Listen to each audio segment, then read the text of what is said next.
Alléluia. Et moi-même, en peu de minutes, je vais partager quelque chose avec vous ce matin. Alléluia. Gloire à Dieu. Toujours sur la série, sur l'adoration et la louange. Dimanche dernier, nous avons tenté de faire la différence entre l'adoration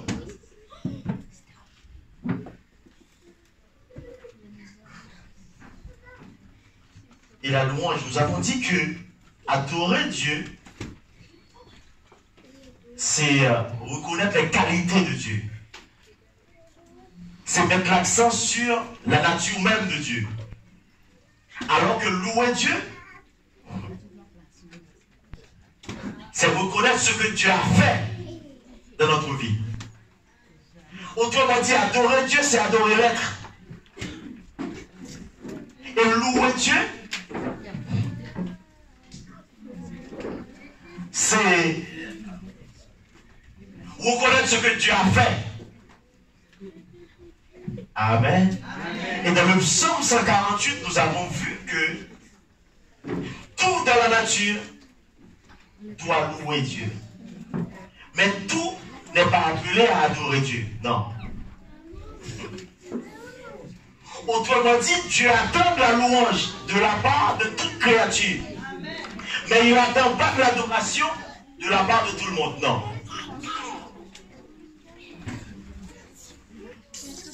J'ai juste essayé de retrouver mon fichier.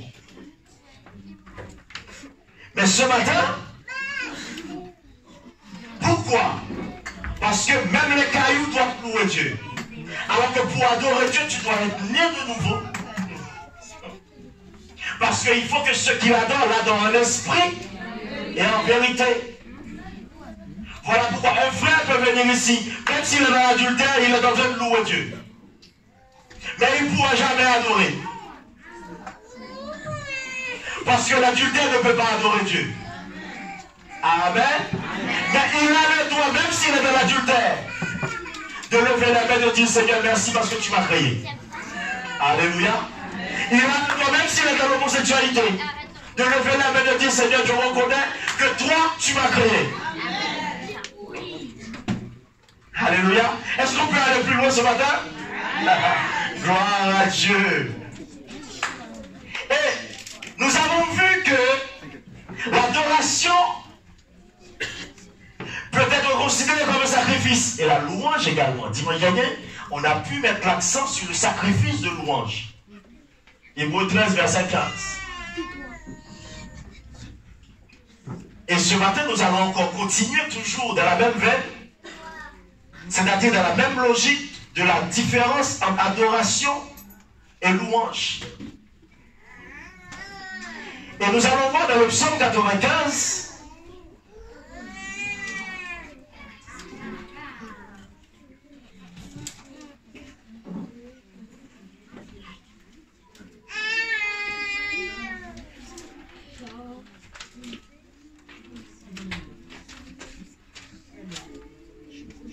le verset 6. Venez, prosternons-nous et humilions-nous. Fléchissons le genou devant l'Éternel. On avait déjà dit adorer, c'est se prosterner devant Dieu. S'agenouiller devant Dieu. Se rabaisser devant Dieu. Dans la Bible, à chaque fois que vous voyez que quelqu'un, le peuple d'Israël, se prosterne devant Dieu, la Bible parle d'adoration. Pardon. Alors que la louange, c'est autre chose. Il y a des expressions d'adoration, il y a des expressions de louange. Ça veut dire quoi? Je vais prendre un exemple très simple. Il y a l'amour entre un mari et une femme. L'amour est là, il existe. Mais cet amour doit s'exprimer. Amen. Il y a des hommes qui expriment leur amour par des fleurs. Le bouquet de fleurs, ce n'est pas l'amour. C'est une expression de l'amour. Voilà pourquoi si une jeune fille confond l'amour et le bouquet de fleurs, c'est mal parti.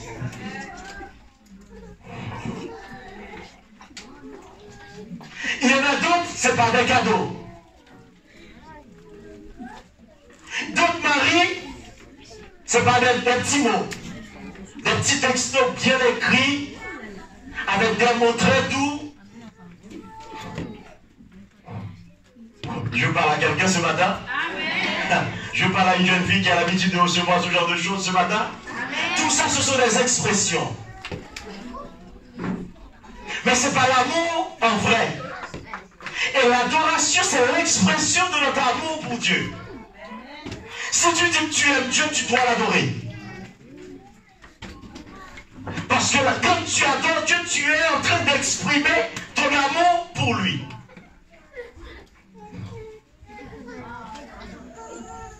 Et quand on parle d'expression, on parle de langage.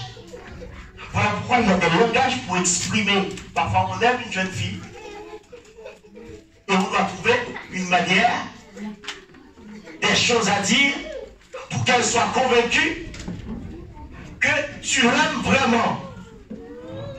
Mais dans l'adoration avec Dieu également, il faut connaître les expressions. Amen. Et nous allons commencer à voir dans l'adoration, le fait de se mettre à genoux devant Dieu. Ça, c'est une expression d'adoration.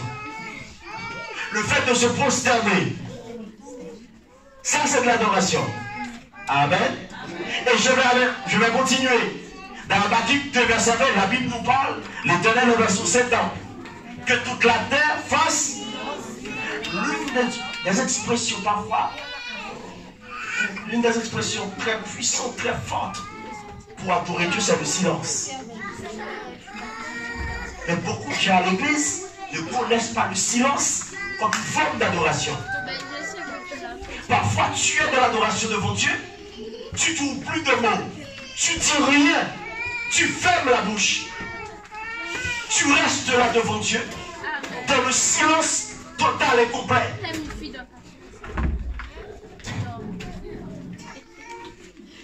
Et là, même ton silence est capable d'avoir un message à Dieu. Parce qu'il n'y a pas uniquement par des mots qu'on peut parler à Dieu. Amen. Il y a, même avec des hommes, ce n'est pas uniquement par des mots. On peut parler sans des mots. Et le message est quand même transmis. Et pour adorer Dieu, tu dois trouver les codes bibliques pour pouvoir adorer Dieu sans parler.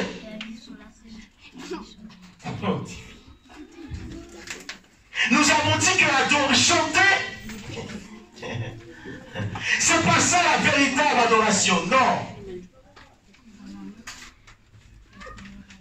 Alléluia. Amen. Alléluia. Amen.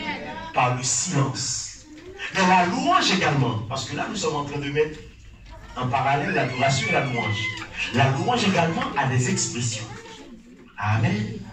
Il ne faut pas confondre les expressions d'adoration et les expressions de louange. Quand Dieu parle d'expression, Abraham a adoré Dieu avec son fils comme sacrifice, son fils unique. Il est monté sur la montagne pour aller adorer Dieu, sans chanter, sans prier, sans instrument de musique, avec son sacrifice. Alléluia. Je parle à quelqu'un qui est capable d'adorer Dieu même sans parler.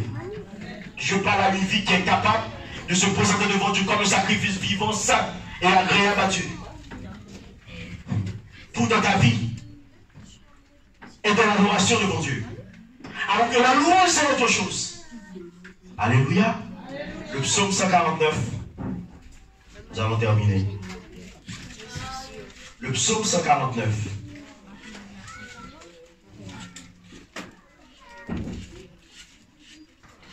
Nous allons voir quelques expressions de louange.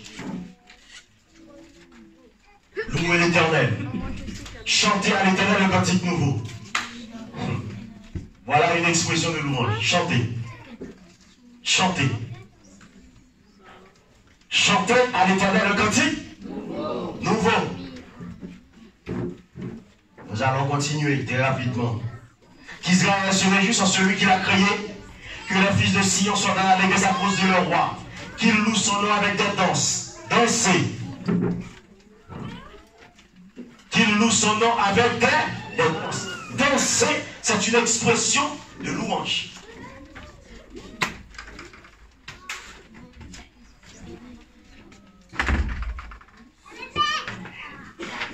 Il le célèbre avec le tambourin, pardon, et la harpe, car l'Éternel prend plaisir à son peuple.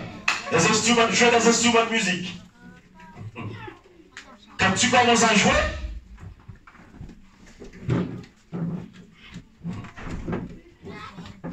nous avançons. Qu'il pousse des cris de joie. Crier. Parfois, tu veux tellement remercier le Seigneur, louer Dieu. Chanter ne suffit pas.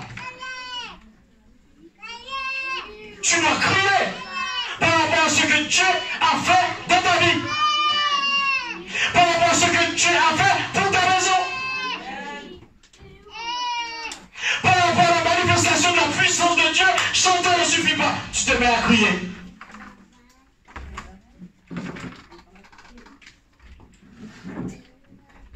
Que les louanges de Dieu soient dans leur bouche. Et nous allons continuer. Le psaume 134, le verset 2.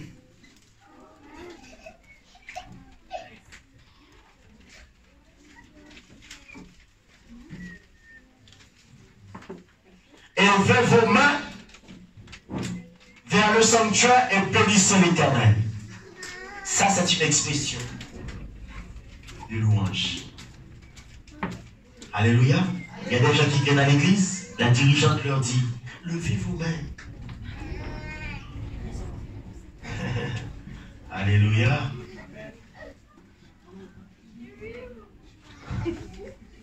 Nous allons continuer. Le psaume 47.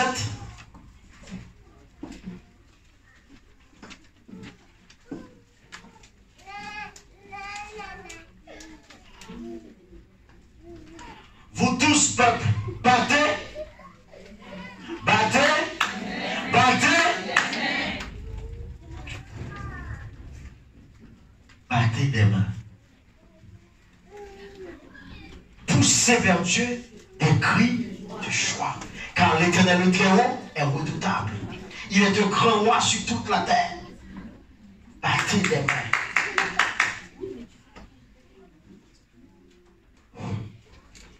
Et bien, bien aimé, tout ça, ce sont des expressions de louange.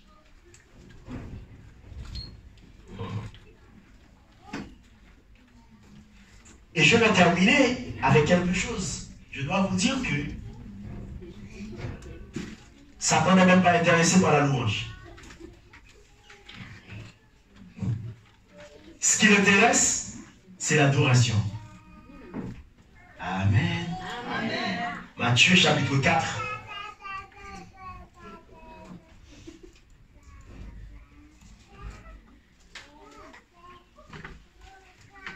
Verset 8. Tu vas voir, Satan ne va jamais te demander de le considérer comme le créateur de toutes choses. Alléluia.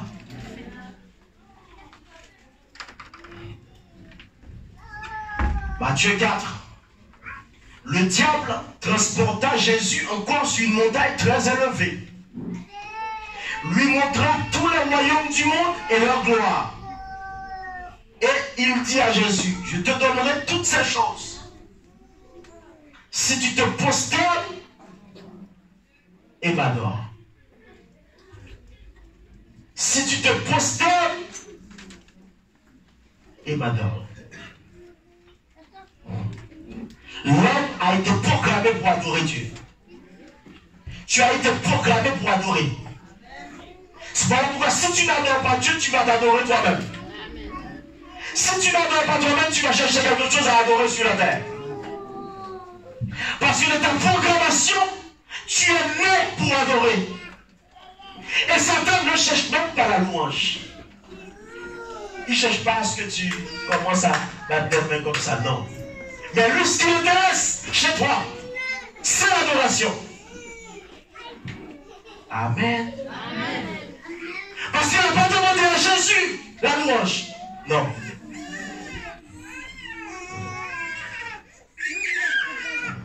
Parce qu'il sait que le plus haut niveau, le degré le plus élevé de la relation entre l'homme et Dieu, c'est l'adoration.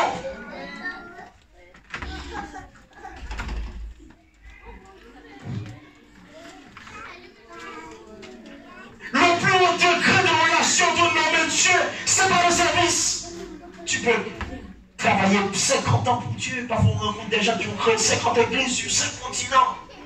Pour Dieu, qui ont formé 500 pasteurs. Tout ça, c'est inférieur à l'adoration. Voilà pourquoi tu dois adorer Dieu. Et tu ne dois pas laisser Satan voler l'adoration qui est réservée à Dieu dans ta vie. Parce que Satan peut te proposer des choses juste pour récupérer l'adoration de Dieu. Je te donne tout si tu te prosternes et m'adores. Devant qui tu te prosternes? Ce matin. Alléluia. Mais celui que tu dois adorer, c'est Dieu. Celui devant qui tu dois te prosterner, c'est Dieu. Celui devant qui tu dois t'agenouiller, c'est Dieu. Voilà pourquoi j'étais même gêné de voir le frère s'agenouiller. Amen. Parce que l'adoration n'est pas réservée aux hommes. Alléluia. Donc l'adoration est réservée à... Et nous avons même vu dans l'Apocalypse des anges qui ont refusé d'être adorés. Amen. Parce que l'adoration est réservée à cette domaine réservée. Amen. C'est réservé. Voilà pourquoi tous les hommes ne sont pas capables d'adorer. Alléluia. Parce que tu dois avoir le Saint-Esprit en toi. Il doit y avoir quelque chose entre ta vie et Dieu. Parce que la louange, c'est expressif. C'est par les sens. C'est par les mains, c'est par les pieds, c'est par le corps. De l'adoration, ça c'est intérieur. C'est quelque chose qui sort du cœur. C'est quelque chose qui te connecte. Et moi je vais aller encore plus loin. C'est ton amour, c'est l'amour que tu as au fond de toi qui va rencontrer le vrai amour. De l'adoration, ce que tu as comme amour, très limité, très humain, va rencontrer le véritable amour qui est Dieu lui-même. Amen. Il n'y a pas d'adoration sans amour. Parce que l'adoration, c'est l'expression de l'amour pour Dieu. Voilà pourquoi ton adoration est conditionnée au degré d'amour que tu as pour Dieu. Et ton amour pour Dieu est conditionné au degré de connaissance que tu as de Dieu. C'est pour cette raison que Jésus a dit à la femme dans Jean 4, vous adorez ce que vous ne connaissez pas. Mais nous adorons ce que nous connaissons, car le salut vient des Juifs. Parce que le Dieu vrai, le Dieu unique, celui qui s'appelle Jésus, il s'est d'abord révélé aux patriarches Abraham, Isaac et Jacob. Donc ce matin, mon frère, je vous laisse, c'est la fin de cette série. Nous devons devenir de véritables adorateurs. Alléluia. Oui, c'est-à-dire offrir nos corps, notre vie. L'adoration, c'est pas, Dieu ne cherche pas des chanteurs. Mais la Bible dit Dieu cherche des adorateurs. Dieu ne cherche pas des musiciens, mais Dieu cherche des adorateurs. Dieu ne cherche pas des pasteurs, mais Dieu cherche des adorateurs. Si tu veux que Dieu te cherche, deviens un vrai adorateur. Si tu veux que Dieu te localise, à chaque jour, cherche à devenir un vrai adorateur. Si tu veux attirer le regard, il y a des gens, c'est eux qui cherchent Dieu. Mais il y a des autres sur cette terre que Dieu cherche. Il y a des femmes sur cette terre, Dieu lui-même les cherche. Pourquoi? Parce qu'eux, ils sont capables d'adorer Dieu en esprit et en vérité. Comment ils se tiennent devant Dieu. Dieu ne voit pas uniquement les paroles, Dieu voit le cœur. Dieu voit le sacrifice, Dieu voit l'offrande, Dieu voit la souffrance, Dieu voit la conviction, Dieu voit la résolution, Dieu voit le désir de le chercher, Dieu voit l'envie d'aller loin, Dieu voit l'amour pour lui, pour son royaume, pour son peuple. Oh, gloire à Dieu. Que Dieu puisse voir plus. Que Dieu puisse voir encore plus loin. Quelque chose de plus par rapport à ta vie. Que Dieu vous bénisse. Amen. Gloire à Dieu. Acclamons le Seigneur ce matin. Acclamons.